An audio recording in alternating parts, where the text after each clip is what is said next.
அஸ்ஸலாமு அலைக்கும். உங்கள் மீது சாந்தியும் சமாதானமும் உண்டாகட்டும். இன்றைய காலை பொழுது உங்கள் அனைவருக்கும் இனிய பொழுதாக அமைய எல்லாம் வல்ல இறைவனை பிரார்த்தித்தவனாக இன்றைக்கும் குவைத்துடைய பல முக்கியமான செய்திகளை பற்றி தான் பார்க்க போகிறோம். வீடியோவை கடைசி வரைக்கும் பாருங்கள். தெரியாத நண்பர்களுக்கும் மறக்காமல் ஷேர் பண்ணுங்கள். வீடியோ பிடிச்சிருந்தா ஒரு லைக் பண்ணுங்கள், சப்ஸ்கிரைப் பண்ணுங்கள், தொடர்ந்தும் சப்போர்ட் பண்ணுங்கள். குவைத்துடைய தினார் மதிப்பு உள்ளதா பார்த்தலாம். இலங்கைக்கான ரூபாயில் ஒரு தினாரின் மதிப்பு 973 ரூபாய் 71% உள்ளது. இந்தியாவின் ரூபாயில் ஒரு தினாரின் மதிப்பு 270 ரூபாய் 27% உள்ளது. இது அல்முல்லா எக்ஸ்சேஞ்சினுடைய அப்ளிகேஷன் ஆன்லைன் ரேட் ஆகும். அல்முல்லா எக்ஸ்சேஞ்ச் ஜமியாக்குள்ள உள்ள மெஷின் ரேட்டை பார்த்தரலாம். இந்தியாவுக்கு 270 ரூபாய் 27%, இலங்கைக்கு 973 ரூபாய் 70% உள்ளது. ஜமியாக்குள்ள உள்ள மெஷின்களில் நல்ல ரேட் கிடைச்சா போடுங்க. அடுத்தது அவங்களுடைய மெஷின்லையும் அப்ளிகேஷன்லையும் 1.25 தினார் தான் கட்டணமாக அறவிடுறாங்க. குவைத்தில் பல எக்ஸ்சேஞ்சுகள்லையுமே அக்கௌண்ட் நம்பரை மறைச்சிடுறாங்க. இதை பற்றியும் உங்களுக்கு தொடர்ந்துமே தெரிய தாரது. நீங்கள் ஏதாவது ஒரு புதிய எக்ஸ்சேஞ்சுக்கு பழைய பற்ற சீட்டோட போகிறீங்களா இருந்தால் நிச்சயமாக அதில் அக்கௌண்ட் நம்பர் இருக்கா அப்படின்றத செக் பண்ணிக்கோங்க. அதே போல் நீங்கள் எழுதிட்டு போனாலும் பிழை இல்லாத அக்கௌண்ட் நம்பர் எழுதிட்டு போங்க. ஏதாவது ஒரு நம்பர் பிழைச்சாலும் கூட உங்களுடைய பணம் நாட்டுக்கு போய் சேராது. அந்த பணத்தை திரும்ப பெறணுமா இருந்தால் ரொம்ப நாட்களாகும். மறுபடியும் கட்டணம் செலுத்த வரும். மறக்காமல் இதை ஞாபகத்தில் வச்சுக்கோங்க. யுனைடெட் கல்ஃப் எக்ஸ்சேஞ்ச் கோஆபரேஷன் இந்தியாவுக்கு பணம் அனுப்பு 750 ஃபில்ஸும், இலங்கை பணம் அனுப்பு 1 தினாரும் கட்டணம் அறவிடுறாங்க. அல்சாமில் எக்ஸ்சேஞ்ச் கோஆபரேஷன் 1 தினார் மட்டுமே கட்டணம் அறவிடுறாங்க. யூஜே எக்ஸ்சேஞ்ச் கோஆபரேஷன் 1 தினார் மட்டுமே அறவிடுறாங்க. Kuwait Asian international exchange 750 fils மற்றும் 1 தினார் போன்ற கட்டணங்களும் அறவிடுறாங்க.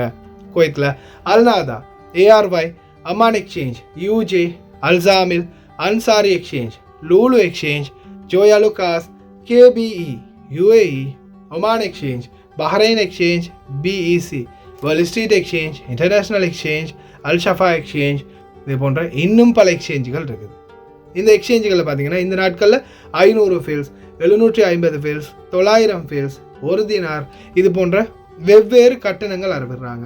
அதே போல் இந்தியா இலங்கை 2 நாட்டுக்குமே கொஞ்சம் அதிகமான ரேட்கள் கொடுக்குறது எதுன்னு பார்த்தீங்கன்னா ஏஆர்ஒய், அமான் எக்ஸ்சேஞ்ச், யூஜே, அன்சாரி எக்ஸ்சேஞ்ச், அதே மாதிரி அல்சஃபா எக்ஸ்சேஞ்ச், இன்டர்நேஷ்னல் எக்ஸ்சேஞ்ச் இது போன்ற இன்னும் சில எக்ஸ்சேஞ்சுகளில் இந்தியாவுக்கு 271 ரூபாயும், இலங்கைக்கு 980 ரூபாய், 978 ரூபாய், 979 ரூபாய் இது போன்ற ரேட்டும் வழங்குறாங்க. முடிந்த வரைக்கும் கஷ்டப்பட்டு உழைக்கிறவங்களுடைய சம்பள பணத்தை இது போன்ற நல்ல எக்ஸ்சேஞ்சுகளில் அனுப்புங்க. பணிப்பெண்களுக்கும் முடிந்தால் இந்த வாய்ப்பை பெற்றுக் கொடுங்க ஓட்டுநர்கள். குவைத்துடைய தங்க விலையை பார்த்தலாம். 1 கிராம் 18 கேரட் தங்கத்தின் விலை 17 தினார் 582 ஃபில்ஸ். 1 கிராம் 21 கேரட் தங்கத்தின் விலை 20 தினார் 512 ஃபில்ஸ். 1 கிராம் 22 கேரட் தங்கத்தின் விலை 22 தினார் 750 ஃபில்ஸ். 1 கிராம் 24 கேரட் தூய தங்கத்தின் விலை 23 தினார் 442 ஃபில்ஸ். தங்க விலை இந்த நாட்களில் இருந்ததை விட கொஞ்சம் கம்மியாகி இருக்குது. பார்க்கலாம் எதிர்வரும் நாட்களில் இன்னும் குறையுதா அப்படின்னு. இந்த நாட்களில் நாட்டுக்கு போக அவசரமாக தங்கம் வாங்கணும் அப்படின்னு நினைக்கிறவங்க விலை கொடுத்து வாங்கிக்கோங்க. ஏன்னா நாட்டோட கம்பேர் பண்ணி பார்க்கும்போது இங்கே கம்மியாக தான் இருக்குது. ஆனால் இங்கே இருந்த முன்னாடி விலையை விட அதிகமாக இருக்குது. ரீசெண்டாக ஒரு சகோதரர் உயிரை மாய்த்து கொண்டார் சாதுல் அப்துல்லா அப்படின்னு வீடியோன்னு போட்டிருந்தேன். ஃபேக் ஐடியெல்லாம் அதை ரிமூவ் பண்ண சொன்னாங்க. ரிமூவ் பண்ணலை. ஆனால் அந்த சகோதரருடைய தாயாரே அந்த வீடியோ எடுத்துருங்க, எங்களுக்கு எந்த நீதியும் வேணாம், எங்கள் பையனுடைய சடலத்தை எடுத்துகிட்டு நாங்கள் நாட்டுக்கே போயிடுறோம் அப்படின்னு சொல்லிட்டாங்க. அதோட அந்த வீடியோவை ப்ரைவேட் பண்ணிட்டேன். அதே போல் இப்படியே நீதியை விட்டுக்கிட்டே இருங்க. கடைசி வரைக்கும் நாம் கொத்தடிமை தான். நீதியை கேட்டுறாதீங்க. அதே போல் ஒரு சந்தோஷமான செய்தி. இவ்வளோ காலமாக கைது செய்தாலே கவலையோடு பார்க்குறது. ஆனால் இந்த கைது மிகப்பெரிய ஒரு சந்தோஷமான கைது. அதை பற்றியும் பார்க்கலாம். அதே போல் 1 வருடம் ஜெயில், லைசனை உடச்சி தூக்கி போட்டுருவாங்க. அதுக்கு பிறகு லைசனே கிடைக்காது. குறைஞ்சது 1 வருஷமாவது ஜெயில் கிடைக்கும். என்ன தகவல் வாங்க பார்க்கலாம். அடுத்ததா brigadier general Hamad Abdullah Al Rawad, assistant director of the department of the general administration of residency affairs, குடியிருப்பு விவகாரங்களுக்கான பொது நிர்வாகத்துறையின் உதவி இயக்குனர், குடியுரிமை மீறுபவர்களுக்கு விழிப்புணர்வு பிரச்சாரங்களை மேற்கொள்ள ஆரம்பித்துள்ளார். குடியுரிமை மீறுபவர்களை நீங்கள் இந்த நாட்டை விட்டு 17ஆம் தேதிக்குள்ளே போக பாருங்கள். அப்படி இல்லைன்னா பழைய கவிலோட பேச முடிஞ்சு அவரோட பேசி ரிலீஸ் எடுத்து கராமா காட்டி அக்காமா அடிக்க முடிஞ்சால் அடிச்சுக்கோங்க. ஆனால் தொடர்ந்துமே பார்த்தீங்கன்னா அக்காமா இல்லாமல் இந்த நாட்டில் இருக்காதீங்க. கைது செய்வோம், ஃபிங்கர் வைப்போம், நாடு கடத்துவோம் அப்படின்னு தான் தெரிவிக்கிறாங்க.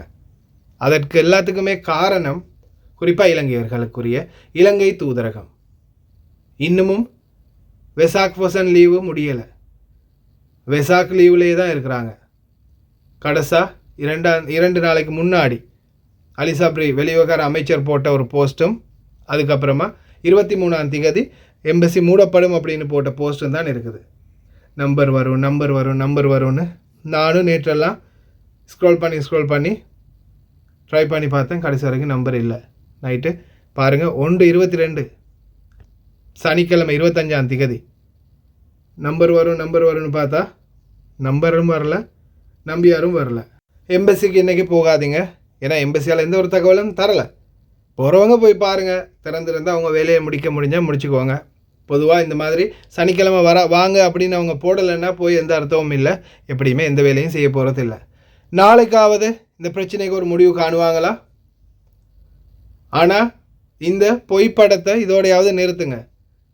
முடிஞ்ச வரைக்கும் இந்த இந்தியா எம்பசி செய்கிற மாதிரி மற்ற எம்பசிகள் செய்கிற மாதிரி தயவு செய்து அவங்க கையில் அவங்களுடைய பேப்பர்களை கொடுங்க, அவங்களுடைய ஒயிட் பாஸ்போர்ட்டை கொடுங்க, அவங்களே போய் சீல் அடிச்சுட்டு போய் செய்கிறட்டும். நாட்டுக்கு போகணும்னு நினைக்கிறவங்க இருக்கிறவங்க பிரச்சனை நம்மளுக்கு தேவையில்லை. அவங்க இருக்கணும்னா இருக்கட்டும், இருந்து எப்போ போகிறாங்களோ அப்போ போகட்டும். பிடிப்படுற டைமில் பிடிப்பட்டா ஃபிங்கர் வச்சா ஒரு கிழமையோ 2 கிழமையோ 1 மாதமோ ஜெயிலில் வச்சு அனுப்பிவிடுவாங்க. அவங்க இருக்கிறவங்க இருக்கட்டும். போகணும்னு இப்போ தயார் நிலையில் இருக்கிற மக்களுக்கு தயவு செய்து வேகமாக உங்களுடைய வேலை திட்டங்களை முன்னெடுங்க. இன்னமும் இந்த மக்களை வச்சு விளையாட்டு காட்டாதீங்க. எத்தனையோ பேர் போகிறதுக்காக ஆர்வமாக காத்துக்கிட்டு இருக்கிறாங்க, ஆனாலும் போகிறதுக்குரிய வழி இல்லை. நீங்கள் இன்னமும் நம்பர் போடலை. அதே மாதிரி பார்வையாளர்களே, அக்காமா இல்லாத நண்பர்களே, முடிந்த வரைக்கும் நேரடியாக எம்பசியில் போய் நாளைக்கு சரி எம்பசியில் போய் என்னுடைய ஒயிட் பாஸ்போர்ட்டை கொடுங்க அப்படின்னு நீங்களாவது வாங்கிட்டு போய் ஃபாரின் மினிஸ்ட்ரியில் ஒரு சீலை வச்சுட்டு ஜவசாத்தில் போய் ஒரு சீலை வச்சுட்டு தயவு செய்து டிக்கெட்டை போட்டு நாட்டுக்கு போக பாருங்கள். போகணும்னு தயாராக இருக்கிறவங்க இன்றைக்கி வரும் நாளைக்கு வரும்னு ஃபேஸ்புக்கே பார்த்துக்கிட்டு இருந்தீங்கன்னா இலவு காத்த கிளி போல் அதையே பார்த்துக்கிட்டு இருப்பீங்க. கடைசியில் இந்த பொது மன்னிப்பும் முடிஞ்சு போயிடும். தயவு செய்து முடிஞ்ச வரைக்கும் முயற்சி பண்ணுங்கள். ஆனால் போகிற நீங்கள் ரோட்டால் போகிற ஒரு டாக்ஸியை பிடிச்சிட்டு போனாலுமே வேலை நடக்கும். இல்லையா நம்பிக்கையான நபர்கள் இருந்தால் மட்டும், உங்கள்கிட்ட சுரண்டி தின்னாத நபர்களாக இருந்தாங்கன்னா போங்க. இந்த டிக்டாக்ல வீடியோ போடுறது, நீங்கள் வாங்க நான் செஞ்சுக்கு தரேன், என்ன வேணுமோ செய்யலாம், கால் பண்ணுங்கன்னு நம்பர் போடுறது, இந்த யூடியூப்பில் இருக்கிற சிலர் இவங்களையெல்லாம் நம்பி போகணும்னு அவசியமே இல்லை. நீங்கள் இங்கேருந்து எம்பசிலேருந்து குவைத் சிட்டி போகிறதுக்கு வெறும் 1 தினார் 1.5 தினார் தான். ஜஹராவிலேருந்து இந்த வேலையெல்லாம் வந்து முடிச்சுட்டு போகிறதுக்கே வெறும் 10 தினார் தான் வந்து போகிறதுக்கு. அதுக்கு மிச்சமாக எவனுக்கும் கொடுக்காதீங்க, ரொம்ப கவனம். அடுத்ததா ஹாப்பி பர்த்டே கிங். இந்த மெசேஜ் பார்த்தீங்கன்னா இப்போ ரீசெண்டாக 2-3 தடவை இப்போ நான் ஆரம்பித்த நாள்லேருந்து இந்த நியூஸ் ஆரம்பித்த நாள்லேருந்து ஃபேஸ்புக்கில் வர மெசேஜுக்கு ரிப்ளை பண்ணாதீங்க அப்படின்னு தொடர்ந்து சொல்லிக்கிட்டே தான் இருக்கிறேன். ஆனால் இன்றைக்கு வரைக்கும் ஒவ்வொருத்தரும் அனுப்பிகிட்டே தான் இருக்கிறாங்க மெசேஜ். தயவு செய்து நம்பாதீங்க, இது வந்து ஃபேக், இது பொய். மன்னருக்கு நீங்கள் ஹாப்பி பர்த்டேன்னு விஷ் பண்ணியிருந்தீங்கன்னா அப்புறமா உங்களுக்கு இந்த மெசேஜ் அனுப்புவாங்க, உங்களுக்கு ப்ரைஸ் விழுந்திருக்குன்னு. ஆனால் அது பொய், யாருமே நம்பாதீங்க. நேற்று மட்டும் எனக்கு 30க்கு மேலே மெசேஞ்சரில் மெசேஜ் வந்திருக்குது, இதே தான். இதை கேட்டு தயவு செய்து இந்த நேரத்தையும் வீணடிக்காதீங்க, நீங்களும் வீணடிக்காதீங்க உங்கள் நேரத்தை. அது பொய். வானிலை ஆய்வாளர் பெதரல் அமீரா மற்றும் ஃபஹத் அல் ஒத்தாய்பி எதிர்வரும் நாட்களில் அதிகமான சூடு காலம் வரப்போகுது அப்படின்னு தெரிவிக்கிறாங்க. அதே போல் பார்த்தீங்கன்னா காற்றுடைய வேகமும் தூசியும் அதிகரிக்கும். دائما فيها غبار مع تحول الرياح للشمالية الغربية النشطة خاصة بالنهار، وبالليل تهدأ الرياح والحرارة تشتت نسب الرطوبة، لكن إذا كانت فوق المعدل قد نشهد رشات من الأمطار الصيفية النادرة. مع هذه التغيرات المناخية نتوقع أي شيء بسبب تبخير البحار العالي بسبب الاحتباس الحراري إلى معتدلة والرياح جنوبية شرقية خفيفة لمعتدلة السرعة، تتراوح سرعتها بشكل عام ما بين 8 إلى 28 كيلومتر في الساعة. أجوانا الحالية في مدينة الكويت أجوانا غامة جزئيا، الرياح جنوبية غربية سرعتها 5 كيلومتر في الساعة. أما درجة الحرارة الحالية هنا في مدينة الكويت 36 درجة مئوية. نلاحظ الرطوبة النسبية منخفضة 15%. أما الرؤية الأفقية جيدة تزيد عن 10 كيلومتر. இன்ஷா அல்லாஹ் எல்லாமே இறைவனுடைய நாட்டம். இருந்தாலும் இந்த காலநிலை விடயங்களில் கவனமாக இருங்க. அதே மாதிரி கல்ஃப் விமானம் ஒன்று திடீரென குவைத் விமான நிலையத்தில் தரையிறக்கப்பட்டது. யூரோப் நோக்கி பறந்து கொண்டிருந்த விமானம் குவைத் வான்வெளியில் வரும்போது ஒரு பிலிப்பைன் நாட்டவர் ஒருவர் உயிரிழந்திருக்கிறாங்க விமானத்துக்குள்ளேயே. அதுக்கப்புறமா உடனடியாக எமர்ஜென்சி லேண்டிங் பண்ணியிருக்காங்க குவைத் ஏர்போர்ட்டில், குவைத் விமான நிலையத்தில். அதுக்கப்புறமா சடலம் அது சம்பந்தப்பட்ட அதிகாரிகளுக்கு ஒப்படைக்கப்பட்டு மேலதிக விசாரணைகள் நடத்தப்படுது. இன்ஷா அல்லாஹ் எல்லாம் வல்ல இறைவன் எல்லாரையும் பாதுகாக்கட்டும். இந்த விமான பயணம் அனைவருக்குமே, இந்த வெளிநாடுகளில் வாழ்கிற அனைவருக்குமே உரித்தான ஒன்று. எங்களுடைய குடும்பங்களோடையே எங்களுடைய உயிரை பிரிச்சிரு யா அல்லாஹ். இந்த மாதிரியான வெளிநாடுகளில் கடல் கடந்து வந்த வாழ்க்கையில் இருக்கும்போது எங்களுடைய உயிர்களை எடுத்துடாதன்னு முடிஞ்ச வரைக்கும் இறைவன்ட்ட பிரார்த்திக்கலாம். ஓட்டுநர்களே, உங்களுக்கான மிக முக்கியமான தகவல், வீல் சேர் பார்க்கிங்கில் இதுக்கு பிறகு வண்டி நிறுத்தினீங்கன்னா 1 வருஷம் ஜெயில். உங்களுடைய லைசன்ஸ் அங்கனைக்கே உடச்சி போட்டுருவாங்க. அதே மாதிரி 100 தினார் அபராதம். அதுக்கப்புறமா நாடு கடத்திடுவாங்க. இந்த 100 தினார் அபராதம் யாருக்கு அப்படின்னு பார்த்தீங்கன்னா, கார்டு இருந்தும் அந்த கார்டுக்குரிய ஆள் இல்லாமல் போய் வண்டியை நிறுத்துறது அவங்களுக்கு. ஆனால் கார்டே இல்லாமல் நிறுத்தினீங்கன்னா 1 வருஷம் ஜெயில். அதே மாதிரி லைசன்ஸ் கேன்சல். قانون المرور من طلعت 76 هذه اللي القانون اللي موجوده كانت 15 دينار. تمام. اللي وقف بكم كنا 50,000 سنوي 60,000 ولا قبل تكون مخالفه مرور هي احترام للناس وسلوك وتربيه. تقصد كنا 50,000 60,000 هذا مخالفه بالسنه. اوف 50,000 مخالفه موقف معاق. 50,000 مخالفه. واحد كاسر وماخذ حق المعاق في مكانه. وما هو معاق. شوف الكبت اللي انت تقول كبت على صاحي، شوف المعاق اللي الكبت النفسي عليه. انا معاق واقف في مكاني، شنو رده فعله؟ رحنا صدر القانون ذوي الاشخاص ذوي الاعاقه 8/2010 صار 100 دينار وسحب سنه، سحب بشهر الليسن. طيب. او حجز او يحبس. اي على طول قفلنا احنا بالنظام، مرور كله قافل الحين. مخالفه نوديك وين؟ اداره عامه للتحقيقات، جنح خاصه، ولا معامله تمشي لك. الحين وصلنا 400 مخالفه. طبعا شنو الدليل؟ نظريه العقوبه للاسف اقوى من نظريه التوعيه. اقوى من التوعيه. هذه لازم نتفق عليها. صح انا مع الدكتور نحط بدائل، بس لازم قانون. تعدى مرحله الاحترام، هذا ما هو سلوك احنا متربين عليه. صح. ولا سلوك ابائنا صراحه قبل الله، حتى ما له سلوك شرعي دين. فنزلت نسبه المخالفات حتى ال 400 وال 500. لو يصدر انا الحين في يمكن لو اصدر لك الاحكام ممكن تختفي ال 400 وحتى ال 400 تلقى واحد مو حاط كرت الاعاقه وفيها مجال للتحقيق، بس تقريبا نسبه التطبيق 95%. نعم. கிட்டத்தட்ட 50,000 விதிமீறல்கள் பதிவாகுது இதுக்கு மட்டுமே, இந்த வீல் சேர் பார்க்கிங்க்கு மட்டுமே. தயவு செய்து கார்டு இருந்தாலும் உரிய ஆள் இல்லைன்னா அதில் போய் நிறுத்தாதீங்க. கார்டே இல்லாமல் இந்த வீல் சேர் பார்க்கிங்கில் தயவு செய்து நிறுத்திடாதீங்க. லைசன்ஸ் கேன்சல், 1 வருஷம் ஜெயில், அதுக்கப்புறம் நாடு கடத்திடுவாங்க. அதுக்கப்புறம் உங்களுக்கு இந்த கல்ஃப் நாட்டில் எங்கேயுமே டிரைவிங் லைசன்ஸ் எடுக்க முடியாது, டிரைவராக வரவே முடியாது. வேறு ஏதாவது வேலைக்கு வேணால் வரலாம்.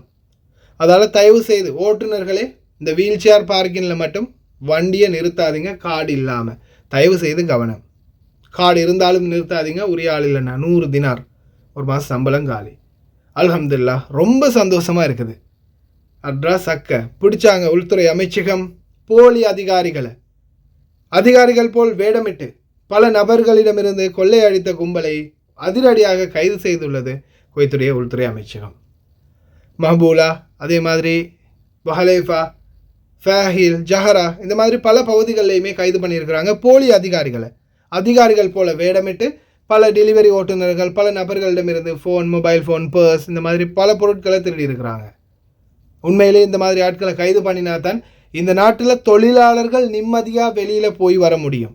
இல்லைன்னா அதிகாரிகள் மாதிரி சிஐடி மாதிரி வாரது, பர்ஸை பிடுங்கிட்டு போகிறது, பணத்தை பிடுங்கிறது, இந்த மாதிரி சம்பவங்கள் தொடர்ந்து அரங்கேறிக்கிட்டே இருக்கும். வெரி குட், வெல் டன் உள்துறை அமைச்சகமே. அடுத்ததாக குவைத்துடைய உள்துறை அமைச்சரின் விசேட நடவடிக்கை கண்காணிப்பின் கீழ் குவைத்துடைய சிறைச்சாலை, மத்திய சிறைச்சாலைக்குள் இருந்து மொபைல் ஃபோன்கள், கைதிகளிடமிருந்து மொபைல் ஃபோன்கள், போதைப் பொருட்கள் மற்றும் சில கூரிய ஆயுதங்கள் மற்றும் மொபைல் ஃபோன் சார்ஜர்கள், பவர் பேங்க்கள், இந்த மாதிரி பல பொருட்களை கண்டுபிடிச்சிருக்கிறாங்க. சிறைச்சாலைகள் இருக்கக்கூடிய உங்களுடைய நண்பர்கள் யாராவது இருந்தாங்கன்னா, விசிட் போனீங்கன்னா மறக்காமல் இதை ஞாபகப்படுத்துங்க. இந்த மாதிரி பொருட்கள் வச்சுருந்தாங்கன்னா அவங்க அனுபவிக்கிற ஜெயில் தண்டனையோடு சேர்த்து இதற்கும் தண்டனை.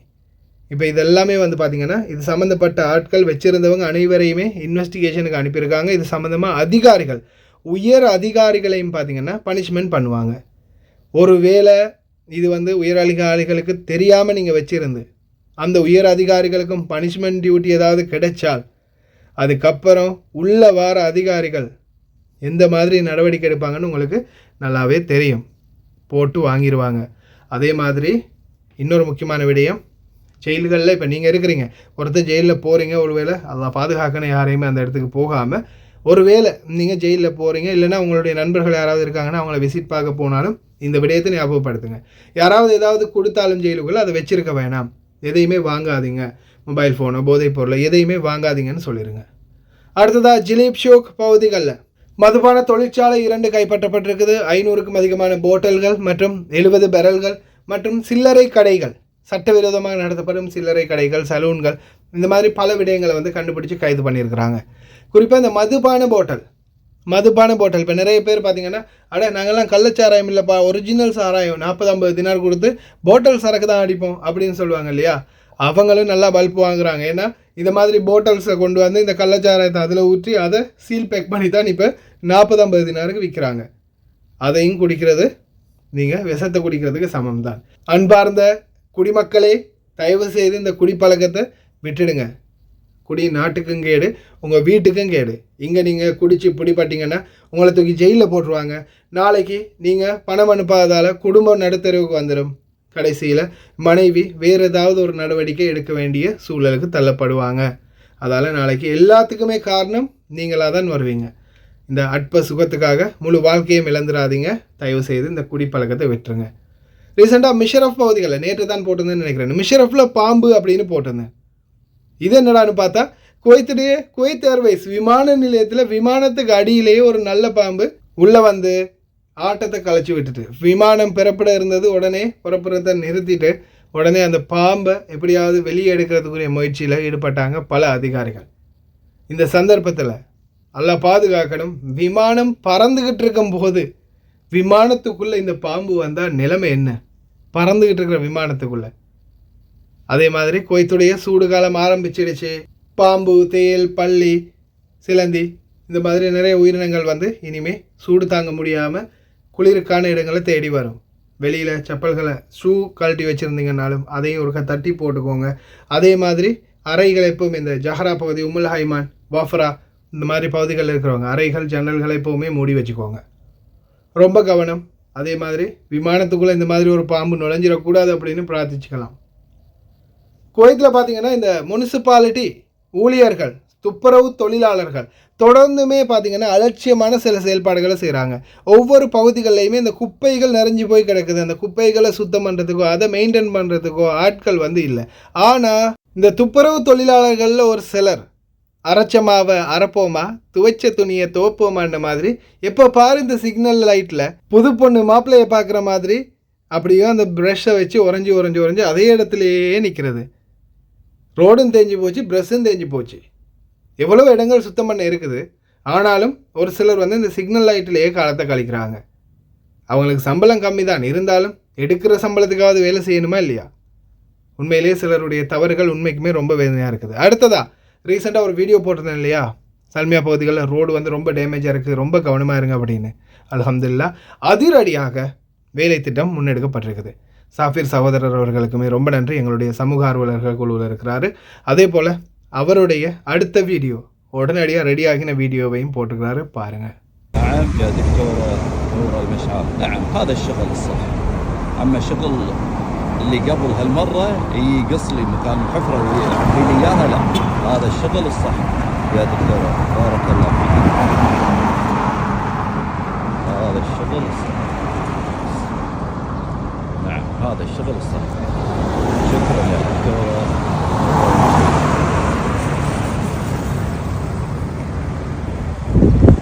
هذا يوم قلنا لكم ان تابعوا الشركات اللي تسكر الاحواض، لازم يكون احد من وزارة الاشغال يتابعها، وهذا الشغل الصح. صار متابعة يعطيك شغل صح.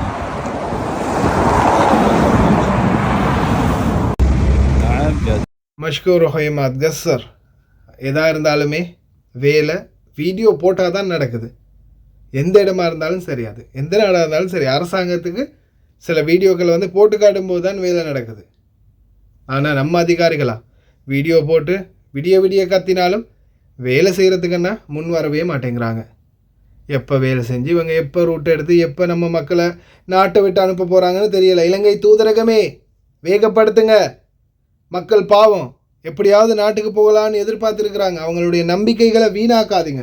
தயவு செய்து முடிந்த வரைக்கும் வேகமாக எங்களுடைய இலங்கை மக்களை நாட்டுக்கு அனுப்புறதுக்கு முயற்சி பண்ணுங்கள்.